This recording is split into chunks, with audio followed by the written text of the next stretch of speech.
Ginagamit po natin yan. Then meron din po tayong BC3. Ito napakaganda nito, mapa-flyer natin, mapa-breeder. Ilagi na o young bird, ilagi nating sinusubuan po nito. Meron akong nakilala, ang pangalan ay Dennis Palma. Sa oras ng pangangailangan, siya'y madaling malalapitan. Sa mundo ng kalapatiran, ang ibon niya'y maaasahan. Yun, magandang umaga mga kasubis. Bali, ito po, para po doon sa mga nagtatanong, Sir, Idol Bait, ano po ba yung mga binibigay nyo po mga supplement o gamot? Ako po, meron po akong mangilang-ilang gamot, katulad po ng Cure Gold. Ayan, baka naman Cure Gold. Itong Cure Gold po, ating inaano po to, mini-maintain po dito. Wala man sakit po yung ating ibon, kasama po na itong mga Baxidil at saka Doxilac. Wala man sakit yung mga ating ibon. Kailangan meron po tayong ganyan. Parang sa lagnat po yan wala pang lagnat yung ating mga anak o tayo, mag-ano na tayo, mag-stock. Para hindi, ang hirap kasi pagka yung nagkasipon, saka pa lang tayo bibiling gamot. Kung wala tayong mabilhan, hindi naman ganun kamahal. Pag, mas mura pa nga, di ba mga kasubis, mas mura pa nga pagka isang lalagyan na. I mean, i-stock mo na. Total, marami naman tayong ibon dito. Ayan. Ang ginagawa natin, meron na tayo kagad na ganyan. Meron tayong, ito pinakamaganda sa atin, Tolome. Bakit kamong maganda? Sabi ko nga, malaki na itutulong sa pagtunaw at yung gana ng ng ibon natin. At meron din tayong ito probiotic po to At meron po tayong, bakit po tayo lagi merong electrolytes po to ng essential? Baka naman po. Electrolytes ng essential kasi siyempre nga meron ng plus amino acid at vitamins sa po yan. Ganyan po, ginagamit po natin yan. Then meron din po tayong BC3. Ito napakaganda nito, mapa-flyer natin, mapa-breeder. Ilagi na o young bird, ilagi nating sinusubuan po nito. Napakahusay po nito. Hindi po ganun kamahalan pero sulit na sulit. At meron pa po tayo dito sa ating kaibigang isa, Sebis Herbiotic. Bakit po ba tayo meron tayong probiotic, meron pa tayong Sebis Herbiotic? Ganun lang po yan. Ito, more on herbs naman po. Ang naman po natin dito, magtulungan po tayo. Walang masamang tinapay po sa atin sa pag-iibon. Kaya dapat, kung ano man meron tayong produkto na pwede natin, nakakatulong naman talaga na maganda sa ating loop, gamitin na natin. Tayo din mag-aangat ng ating, tawag dito, ating pigeon industry. Sa atin din magsisimula yan. Tangkilikin natin. Kung meron tayong lokal na maganda, bakit hindi natin tangkilikin? Kita nyo mga painakay po natin. Ayan, katulad nyan. Simple. Merong maintenance, hindi man gamot. Yung essential, saka yung probiotic, saka yung mga kita nyo, healthy. Mamaya susuksukan natin to. Marami pa tayong susuksukan. Then, eto pa. Ayan, kita nyo. Ito, kapatid mismo ni Basco Champion. At ito naman, kapatid nito, naglabas ng Daybird Katbalogan. Matnog Champion at Katbalogan Champion ni Gestoni Molo. Uwing Bataan. Ito, ginawa natin eksperimento. Puro Basco na to. Sumatotal, anak to ni Miss Basco. Ayan. Anak ni Miss Basco. At yung kapatid, ang tatay nito is si Kalbayog 50 natin. Ang kapatid naman is si Basco 2018 natin. Doon sa mga nagtatanong bakit daw ang daming Basco, wala naman daw nagpapakarera ng Basco. Sabi nga, nabubuhay pa yung ating kaibigan na si Tatay Cha. Napakahirap uwi ng Basco. At ang pinakamahirap dyan, yung magpaliga o yung magkaroon ng karera ng Basco. Kasi po, yung Basco Batanes, 663 kilometers po yan. 250 daw dagat, sabi ni paring Jimmy Lim at ang iba. Biro mo 250 open sea, dyan papasok at lalabas ang bagyo. At normal po dyan yung masama ang panahon. Ganun po yung estado ng karera dyan. Paano po hihirap? Unang-una, chartered plane lang po yata yung ginamit dyan nung kami. Nakailang beses na maraming sumubok dyan. Panahon pa ng PHA, panahon pa ng nito, kahit itong huli. Merong mga hindi natutuloy. Gawa nga lamang ang masama ang panahon. Ibabalik nyo po yung ibon nyo sa Tugigaraw o sa Apari. Hindi ko po alam po, Tugigaraw o Apari yung airport. Ibabalik nyo po, hindi po matutuloy. Gawa nga pagka masama ang panahon, hindi uubre yung charter plane. Dahil, siyempre, una muna, yung tao, wag mapahamak at yung ating mga ibon.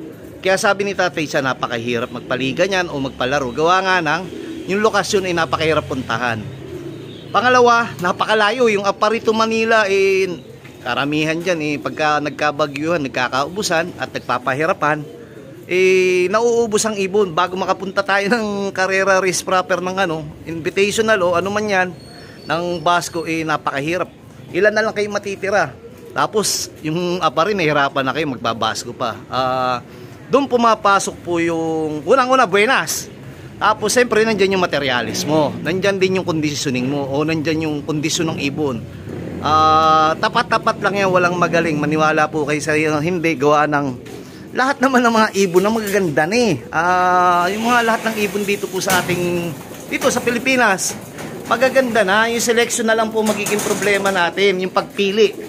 Yung sinasabi nga natin baka mamaya nakuha yung magaling o maganda na pang middle distance o short distance, may kanya-kanyang kategory yan. Pagka matuloy, napakaraming troping hatid o pulling winner. Tapos pag naka 250 kilometers, nawawala na, nahihirapan na. Yan po yung mga short distance. Pero napakahusay nila. Hindi tayo ubra lang tayo pag nahihirapan o nagpahirapan, kasi yung sa atin mababagal, matitibay o matsatsaga lang umuwi. Kumbasa tsambahan. Then yung middle distance, pag 350, 400, nakakita na ng dagat, medyo nahihirapan na. Siguro gano'n lang yung kapasidad nung kanilang ililipad o kanilang lahi. Yung tinatawag na middle distance. Yung atin po dito karamihan, puro po dito pinili po natin, sinala po natin pa mababagal.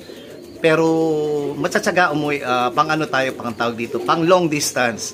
Hindi man sila ganun kita mo, mabaluga. Inbred Victor Lim Kawayan. Ayan, mga ganito lang po. Kita nyo, dahil baluga. Ito, overall ko po ito ng 21 overall out of 4,468 birds. Miss maganda yan. Ayan po, ito naman, mga inbred na ito ng mga Victor Lim Kawayan Kita nyo, meron po tayong hindi na maganda itsura pero binubuhay pa natin. Gawa ng malaki naging karangalan sa atin yan. 8 magkakapatid yan. Kapatid ni 8 overall yan. Si Miss Calbayog yan. Ito naman po yung itong dalawang milky na to. Kapatid po mismo ng dalawang katbaloga natin itong 2023. Daybird po. Tapos auction winner, 13th overall ng WPFC. Isasalang na lang natin yan. Kulang lang po tayo sa cage. Kaya nangyayari po sa atin, tsaga, pagka hindi na maganda yung labas, tatanggalin mo na. Iba na yung gagamitin mo. Katulad po ngayon, itong mga stock bird ang gagamitin natin. Mamaya po natin ituloy. Naway may natutunan kayo dito sa mixing kwento ni Bayet o opinion ni Bayet o sistema ni Bayet. Sige po. What's up mga kasubis? Iyon, kita nyo na may ibon natin, nakikipag-usap sa atin. Actually, naglilimlim po yan. Ayan po, may similya. Unang anak po nila. Lalapitan pa po ko niya, Inbred Victor Lim Kawayan, tapos Takmak 14, Tak 41.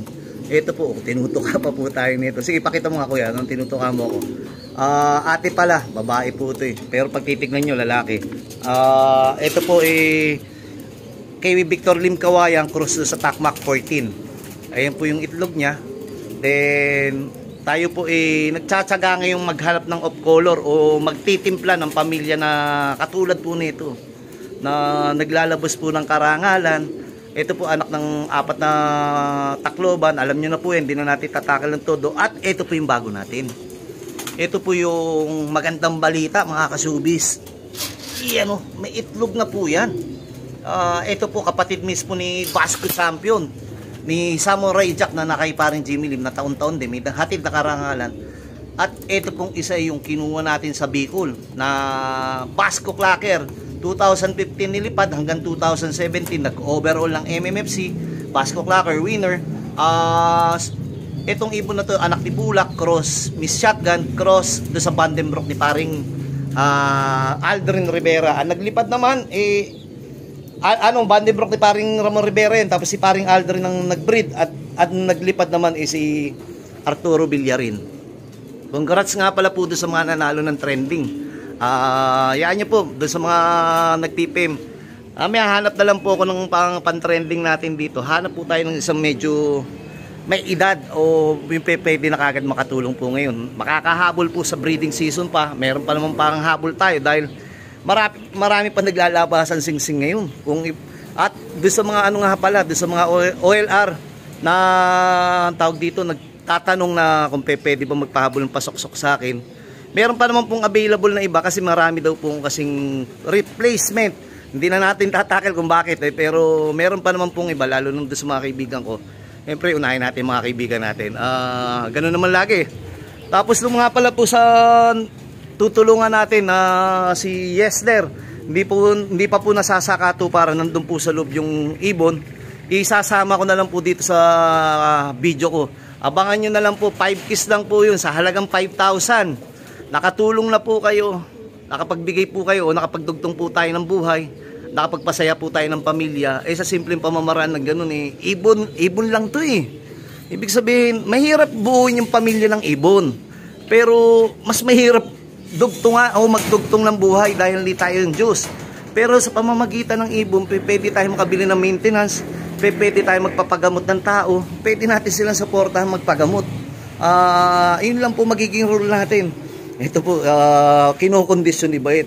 Ano po to? O kita nyo, parang tosino yung paa. Nagpaligo po kasi ko ito po yung dun sa lahi ni Bibang na Tacloban Clacker, Uwing Bataan. I-cross ko po doon sa mga takmak, MacArthur, sila Peter 1, Peter 2, sa Golden Mac at Bebe. Yun, i-cross uli natin, baka mauulit yung ganung sitwasyon na naglalabas sa mga mauusay. Doon lalo nga doon, ang hirap Uwing Bataan yung mga yun. Shoutout sa iyo, Ken. Clark at Just Donnie Molo. Bali mamaya natin tutuloy, gawa ng mayroon pa tayong aasikasuhin at magluluto po si Bait. Ang ganda no po, Victor Lim Kawayan po yan, anak mismo yung dalawang yan, direkta. Hanggang dito na muna po, sige po.